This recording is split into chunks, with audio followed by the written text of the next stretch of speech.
শেরপুরে বজ্রপাতে 2 কৃষকের মৃত্যু। দেখুন এএনবি চ্যানেল বাংলায় মোহাম্মদ আবু হেলালের প্রতিবেদন। শেরপুর শ্রীবর্দী উপজেলার আমন ধানের চারা রোপণ করতে গিয়ে বজ্রপাতে 2 কৃষকের মৃত্যু হয়েছে।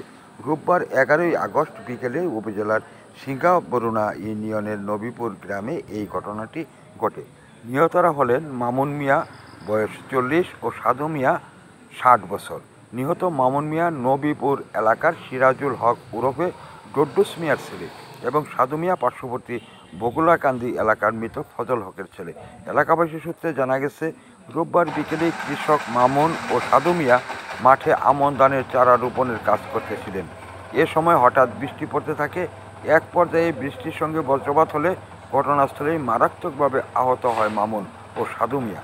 পরে স্থানীয়রা তাদেরকে ঘটনাস্থল থেকে দ্রুত উদ্ধার করে বকশীগঞ্জ হাসপাতালে নিয়ে গেলে কর্তব্যরত চিকিৎসক তাদের মৃত ঘোষণা করেন। নিহত মামুন এক ছেলে ও এক মেয়ের জন্ম, সাধু মিয়ার 2 ছেলে দুই মেয়ে রয়েছে। এই মর্মান্তিক ঘটনায় এলাকার শোকের ছায়া নেমে এসেছে। এই বিষয়ে স্থানীয় ইউপি সদস্য মোসাফির রহমান লিটুল সততা নিশ্চিত করেছেন। খবর এএনবি নিউজ, শেরপুর।